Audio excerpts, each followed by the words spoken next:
రక్షాబంధాన్ని విశాఖలో చిన్నారులు వేడుకగా చేసుకున్నారు. పాఠశాల విద్యార్థినులు తోటి విద్యార్థులకు రాఖీ కట్టి సోదర ప్రేమను చాటుకున్నారు. పరస్పరం మిఠాయిలు తినిపించుకొని రక్షాబంధం యొక్క ప్రాముఖ్యతను గుర్తు చేసుకున్నారు. మరింత సమాచారాన్ని శ్రీకృష్ణ విద్యామందిర్ పాఠశాల నుంచి మా ప్రతినిధి మూర్తి అందిస్తారు.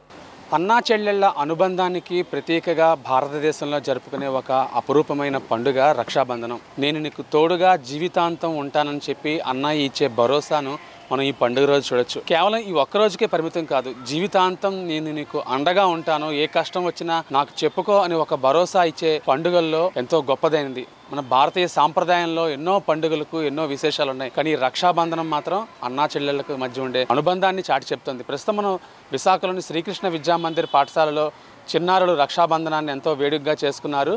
తన తోటి పిల్లలకు రక్ష కట్టి ఈరోజు నేను నీకు రక్షగా ఉంటానని చెప్పి వాళ్ళ నుంచి భరోసా అయితే పొందిన కార్యక్రమాన్ని మనం ఇప్పుడు చూస్తామమ్మా. మీరు చెప్పండి, రక్షాబంధనాన్ని ఎందుకు చేసుకుంటాము? అన్నయ్య తమ్ముళ్ళతో ఉండే సంబంధాన్ని గుర్తు చేసుకుంటూ వాళ్ళకి రక్ష కట్టి మీరు మమ్మల్ని జీవితాంతం రక్షించండి చెప్తూ ఒక రక్షాబంధనం కట్టి జీవితాంతం రక్షించుకుంటామని చెప్పుకుంటాం. ఈ రక్షాబంధనం ఉండే గొప్పతనం ఏంటమ్మా? ఈ రోజుల్లో మామూలుగా అయితే పిల్లలకి ఎవరికి అర్థం కాదు. మేమైతే పురాతన కథలను గుర్తు చేసుకుంటూ బయటకు కూడా వెళ్ళి రాఖీలందరికీ కట్టి ఈ రోజు రక్షాబంధన్ మనందరూ రక్షించుకోవాలి, మన దేశాన్ని మనమే రక్షించాలని చెప్పి. ఇంట్లో ఎలా జరిగింది పండుగ? నా తల్లిదండ్రుల మధ్య పిల్లలకి ఎలా చేస్తున్నారు? అన్నయ్య కట్టావు రాఖీ?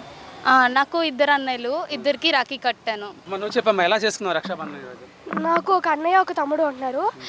నేను ఈరోజు పొద్దున్నే వాళ్ళకి బొట్టు పెట్టి రాఖీ కట్టాను. నువ్వు నాకు రక్ష, నేను నీకు రక్ష, మన ఇద్దరం దేశానికి రక్ష అని ఒక స్లోగన్ చెప్పి రాఖీ పండుగ జరుపుకున్నాం. చాలా ఆనందంగా ఉంది. మన ఇండియన్ కల్చర్ని మనం ఫాలో చేస్తూ అవతల జనరేషన్కి అందరికీ చూపిస్తూ ఎక్స్పాండ్ చేయడానికి చాలా ఆనందంగా ఉంది. ప్రతి ఏడాది కడుతున్నావా? ప్రతి సంవత్సరం కడుతున్నాను. నువ్వు చెప్పమ్మా, నీకేమనిపిస్తుంది రక్షాబంధనం? నాకు అయితే చాలా ఆనందంగా ఉంది. మనం ఈ తరంలో కూడా ఎంత బాగా పాటిస్తున్నాం. మేము మా స్కూల్ వాళ్ళకి నేను చాలా ధన్యవాదాలు చెప్తున్నాను. అంటే అమ్మ మావయ్య మధ్య సంబంధం ఎలా ఉండేది? చిన్నప్పుడు చూసినా ఉన్నారా? నీకు మావయ్య ఉన్నారా? ఉన్నారు. వాళ్ళు వచ్చి రాఖీ కడతారా ఇంటికి వచ్చి? ఇంటికి రాము, కానీ మా మావయ్య కొంచెం దూరంగా ఉంటారు కాబట్టి మా అమ్మ ప్రతి సంవత్సరం రాఖీ చేసి పోస్ట్ పంపిస్తుంది అక్కడికి. అక్కడ అన్నయ్య మావయ్య కట్టుకుని ఫొటోస్ అవి పంపిస్తారు. నీకున్నారా? మా మావయ్య ఉన్నారా? ఉన్నారు. అమ్మ కడుతుందా మావయ్యకి? కడుతుంది. రోజు ప్రతి సంవత్సరం వీలైనంత వరకు మామయ్య వస్తాడు, లేకపోతే అమ్మాయినా అక్కడికి వెళ్ళి కడుతుంది. నువ్వు చెప్పమ్మా, ఉన్నారా నీకు? మా మామయ్య ఉన్నారు. మా అమ్మ ప్రతి సంవత్సరం మా మామయ్యకి రాఖీ కడుతుంది. మరి ఏం నేర్చుకుంటున్నావు వారి నుంచి చూసి నువ్వు? అంటే అన్న చెల్లెళ్ళు కానీ అక్క తమ్ముళ్ళు కానీ ఎవరైనా సరే అందరితో ప్రేమగా ఉండాలి, అందరితో కలిసిమెలిసి ఉండాలి. అందుకు ఈ రాఖీ ఒక ఏ కష్టం వచ్చినా తోడుగా ఉండాలి. ఇది ముఖ్యంగా మనం చూడొచ్చు. రాఖీ బంధనం అనేది స్కూళ్ళలో జరుపుకుంటున్నారు. ముఖ్యంగా టీచర్లు కూడా చెప్తున్నారు మన సంప్రదాయాలు ఏంటి, ఎలా వాటిని బతికించుకోవాలనేది అన్నమాట. మీరు చెప్పండి, పిల్లలు ఎలా ఎంజాయ్ చేస్తారు ఈరోజు రాఖీ పండుగ? నమస్తే అండి, నేను శ్రీకృష్ణ విద్యామందిర్లో ఉపాధ్యాయురాలుగా చేస్తున్నాను. ఇక్కడ మన హైందవ సాంప్రదాయాలను, మన సంస్కృతి సాంప్రదాయాలను నిలబెట్టడం కోసమే మా పాఠశాల ప్రముఖ ధ్యేయం అదే.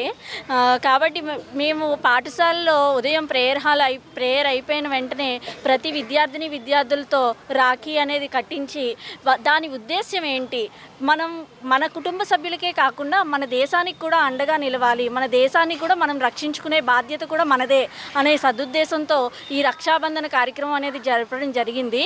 కేవలం పాఠశాల విద్యార్థుల్లో మాత్రమే కాకుండా జన చైతన్యం కోసం ప్రజావాహినిలోకి వెళ్ళి ప్రతి ఒక్కరికి కూడా ఈ రక్షాబంధనం యొక్క ముఖ్య ఉద్దేశం తెలపడం కోసమని మేము మా విద్యార్థులతో బయటకు వెళ్ళి ఉపాధ్యాయుల సమేతంగా ప్రతి దగ్గరలో ఉన్న ప్రతి మారుమూల వాళ్ళకి కూడా ఈ రక్షాబంధనం కట్టి మా స్లోగన్ ఏంటంటే, నువ్వు నాకు రక్ష, నేను నీకు రక్ష, మన ఇద్దరం కలిసి ఈ దేశానికే రక్ష అని చెప్పి అందరికీ కూడా ఉత్తేజపరచడం అనేది జరిగింది. చెప్పండి అమ్మా, మీరు చిన్నప్పుడు ఎలా చేసుకున్నారు రక్షాబంధనం? కొంతమంది చిన్నారులు ఉన్నారు, రాఖీ కట్టావా, ఏమైనా ఇచ్చా, డబ్బులు ఇచ్చావా? ఇది చిన్నారులు ఎంతో ముద్దులు వెలుగుతున్నారు, వాళ్ళకి అక్కయ్యలు రాఖీ కట్టారు. జీవితాంతం ఈ పాఠశాలలో ఉన్నప్పటికీ, తర్వాత పై చదువులకు వెళ్ళినప్పటికీ కూడా మేమందరం ఒక గుర్తుగా, ఒక జ్ఞాపకంగా ఉండిపోతామని చెప్పి వీళ్ళందరూ చాటి చెప్తున్న పరిస్థితి ఉంది. ముఖ్యంగా స్కూళ్ళల్లో ఇలాంటి సాంప్రదాయాలని బతికించుకోవాల్సిన అవసరం ఎంతైనా ఉంది. మన హైందవ సాంప్రదాయాన్ని ఇంకా ముందు తరాల వాళ్ళకి, అలాగే మిగిలిన దేశాలకు కూడా చాటి చెప్పి మన దేశ గొప్పతనాన్ని వీళ్ళందరూ చాటి చెప్పేందుకు భావి భారత పౌరులు కాబోతున్నారు అన్నది స్పష్టమవుతోంది. వీడియో జర్నలిస్ట్ కృష్ణతో మూర్తి, VBC టీవీ, విశాఖపట్నం.